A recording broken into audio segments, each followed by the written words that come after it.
नमस्कार, मैं हूँ ज्योति। आप देख रहे हैं बागड़ वार्ता 91। बांसवाड़ा डूंगरपुर न्यूज बुलेटिन में आपका स्वागत है। प्रदेश और संभाग की ताजा तरीन खबरों के लिए हमारा चैनल सब्सक्राइब करें और बेल आइकन जरूर दबाएं। चलिए खबरों का सिलसिला शुरू करते हैं और सबसे पहले नजर डालते हैं अब तक की टॉप हेडलाइंस पर। जिला अस्पताल की सड़क बनी प्रशासनिक लापरवाही की मिसाल। टूटी सड़क से मरीजों और एम्बुलेंस का गुजरना हुआ मुश्किल। पुलिस ने अवैध बजरी खनन करते जेसीबी मशीन को किया जब्त। मुखबिर की सूचना पर कार्रवाई को दिया अंजाम। करंट की चपेट में आने से जीएसएस कर्मी झुलसा। बिजली सप्लाई चालू करते समय हुआ हादसा। बांसवाड़ा जिला अस्पताल परिसर की सड़क आज प्रशासनिक अनदेखी का जीता जागता उदाहरण बन चुकी है। करीब 15 से 20 साल पहले बनी ये सड़क अब पूरी तरह जर्जर हालत में पहुंच चुकी है। हालात ऐसे हैं कि सड़क का नामो निशान तक मिटता नजर आ रहा है। खराब सड़क के कारण मरीजों को भारी परेशानी झेलनी पड़ रही है। बांसवाड़ा जिला अस्पताल परिसर के अंदर बनी करीब 100 फीट लंबी सड़क बीते कई वर्षों से बदहाल पड़ी है। सड़क पर बड़े बड़े गड्ढे हो चुके हैं, जगह जगह कंक्रीट उखड़ चुका है। हालत इतनी खराब है कि सड़क पहचान में ही नहीं आती। इसी रास्ते से रोजाना सैकड़ों वाहन ambulance, gynaec, TB ward, mortuary और अन्य महत्वपूर्ण विभागों तक पहुंचते हैं। कई बार गंभीर मरीजों को ले जाते समय रास्ते में ही परेशानी बढ़ जाती है। स्थानीय कर्मचारियों का कहना है कि खराब सड़क के कारण धूल का गुबार पूरे परिसर में उड़ता रहता है, जिससे मरीजों, तीमारदारों और अस्पताल स्टाफ को सांस लेने तक में दिक्कत होती है। सबसे गंभीर बात यह है कि इस सड़क को बनाने को लेकर 1 साल पहले जिला अस्पताल प्रशासन ने नगर परिषद को जमीन दी थी। इसके बदले सड़क निर्माण होना तय था। तत्कालीन संभागीय आयुक्त नीरज के पवन ने इस संबंध में लिखित आदेश भी जारी किए थे, लेकिन आज तक उस आदेश पर अमल नहीं हुआ। जिला अस्पताल के पीएमओ का कहना है कि उन्होंने कई बार नगर परिषद और संबंधित विभागों को पत्र लिखकर अवगत कराया, लेकिन कोई ठोस कार्रवाई नहीं हुई। अब हालत ये है कि टूटी सड़क पर पैदल चलना भी मुश्किल हो गया है। लोग गिरकर चोटिल हो रहे हैं और वाहनों को आर्थिक नुकसान उठाना पड़ रहा है।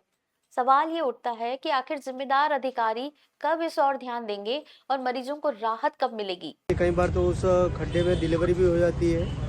अभी अब मैं खुद यहाँ 5 से 7 साल से मैं देख रहा हूँ, वो रोड बहुत टूटा हुआ है। अभी तक वो सुधारा नहीं गया है। 100 फीट का रोड है, बहुत खड्डे हैं उस रोड पे और कोई ध्यान नहीं दे रहा है, प्रशासन भी ध्यान नहीं दे रहा है। और ये हो जाए ठीक तो बढ़िया है, हम यही रिक्वेस्ट करते हैं सबसे। इसमें थोड़ा बहुत खड्डे ज़्यादा है, उसके कारण से डिलीवरी वहीं गाड़ी में हो जाती है हमारी। सर, इसके लिए पूर्व में जब कमिश्नर साहब थे तब उन्होंने आश्वासन दिया था कि ये हम सही करवा देंगे नगर पालिका के थ्रू, और इसके एवज में हमें आगे की कुछ ज़मीन दे दी जाए। तो वो ज़मीन इन्होंने ले ली थी और ज़मीन की बाउंड्री हमारी अंदर की ओर कर दी थी। और उसके बाद में शायद उसके बाद में हुआ भी था। उसके बाद में नगर पालिका से भी कहा था तो वो किसी का भी जवाब मतलब सेटिस्फैक्ट्री नहीं है कि भाई हम ये करवा देंगे। बाकी इसमें परेशानी तो काफ़ी होती है क्योंकि सड़क बिल्कुल टूटी हुई है। डूंगरपुर जिले में अवैध खनन के खिलाफ पुलिस ने सख्त रुख अपनाते हुए एक बड़ी कार्रवाई को अंजाम दिया है। पुलिस ने अवैध बजरी खनन करते हुए एक जेसीबी मशीन को मौके से डिटेन किया है। पुलिस की इस कार्रवाई के बाद अवैध खनन माफियाओं में हड़कंप मच गया। पुलिस थाना सरोदा को मुखबिर तंत्र से सूचना मिली थी कि मोजा झाखरी क्षेत्र में नदी के पेटे के पास अवैध रूप से बजरी खनन किया जा रहा है। सूचना मिलते ही थाना प्रभारी के नेतृत्व में पुलिस टीम ने त्वरित कार्रवाई करते हुए मौके पर दबिश दी। मौके पर एक जेसीबी मशीन बजरी का अवैध खनन करती हुई पाई गई। पुलिस ने मशीन को मौके पर ही रोककर चालक से वैध दस्तावेजों की मांग की। चालक की पहचान सुखलाल दायमा के रूप में हुई। पूछताछ के दौरान चालक कोई भी वैध खनन अनुमति या परिवहन से संबंधित दस्तावेज प्रस्तुत नहीं कर सका। इसके बाद पुलिस ने नियमानुसार जेसीबी मशीन को डिटेन कर थाना परिसर में सुरक्षित खड़ा करवा दिया। मामले की जानकारी अग्रिम कार्रवाई के लिए खनन विभाग डूंगरपुर को भी दे दी गई ताकि नियमानुसार कानूनी प्रक्रिया पूरी की जा सके। पुलिस अधिकारियों का कहना है कि जिले में अवैध खनन, भंडारण और परिवहन के खिलाफ अभियान लगातार जारी रहेगा। डूंगरपुर में जीएसएस पर कार्यरत एक बिजली कर्मी करंट की चपेट में आकर बुरी तरह झुलस गया। हादसे में उसके चेहरे और दोनों हाथ गंभीर रूप से जल गए। घायल कर्मचारी को पहले निजी अस्पताल ले जाया गया, जहां से हालत नाजुक होने पर उसे डूंगरपुर जिला अस्पताल रेफर किया गया। फिलहाल डॉक्टरों की निगरानी में उसका इलाज जारी है। घटना डूंगरपुर जिले के सागवाड़ा थाना क्षेत्र स्थित मसानिया तालाब जीएसएस की है। यहाँ 48 वर्षीय पूंजालाल आहारी बिजली विभाग में जीएसएस कर्मी के रूप में कार्यरत हैं। बताया जा रहा है कि बिजली ट्रिप होने के बाद पूंजालाल सप्लाई को दोबारा चालू करने के लिए जीएसएस में गया था। इसी दौरान अचानक उसे तेज करंट लग गया, जिससे वो मौके पर ही झुलस गया। करंट की चपेट में आने से पूंजालाल के दोनों हाथ और चेहरा बुरी तरह जल गए। हादसे के बाद वहां मौजूद साथी कर्मचारियों में अफरा तफरी मच गई। तत्काल उसे सागवाड़ा के निजी अस्पताल ले जाया गया, जहां प्राथमिक उपचार किया गया। डॉक्टरों ने उसकी गंभीर हालत को देखते हुए उसे डूंगरपुर जिला अस्पताल रेफर कर दिया। इसके बाद साथी बिजली कर्मी और परिजन एम्बुलेंस के जरिए उसे डूंगरपुर जिला अस्पताल लेकर पहुंचे, जहां उसे भर्ती कर लिया गया।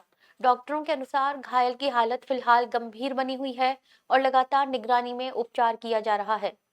घटना की सूचना मिलने के बाद बिजली विभाग के अधिकारी और सागवाड़ा थाना पुलिस भी अस्पताल पहुंची और पूरे मामले की जानकारी जुटाई।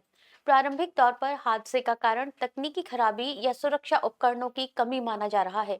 हालांकि वास्तविक कारणों की जांच की जा रही है। बांसवाड़ा जिले से एक चौंकाने वाली घटना सामने आई है, जहां खेत में खेल रही एक मासूम बच्ची पर अचानक जंगली सुअर ने हमला कर दिया।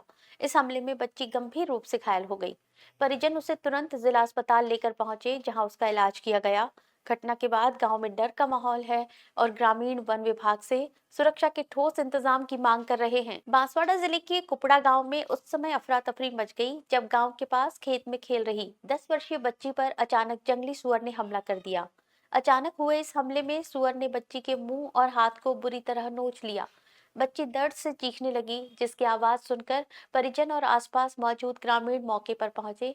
लोगों ने किसी तरह हिम्मत जुटाकर जंगली सुअर को भगाया और बच्ची को सुरक्षित बाहर निकाला। हमले में घायल बच्ची गुंजन को गंभीर हालत में जिला अस्पताल बांसवाड़ा ले जाया गया। अस्पताल में डॉक्टरों ने प्राथमिक उपचार के दौरान उसके मुंह और हाथ पर 3 से 4 टांके लगाए। चिकित्सकों के अनुसार बच्ची की हालत फिलहाल स्थिर है, लेकिन उसे निगरानी में रखा गया है। घटना के बाद पूरे कुपड़ा गांव में दहशत का माहौल बना हुआ है। ग्रामीणों का कहना है कि क्षेत्र में जंगली जानवरों की आवाजाही लगातार बढ़ रही है, जिससे बच्चों और खेतों में काम करने वाले ग्रामीणों की सुरक्षा पर सवाल खड़े हो गए हैं।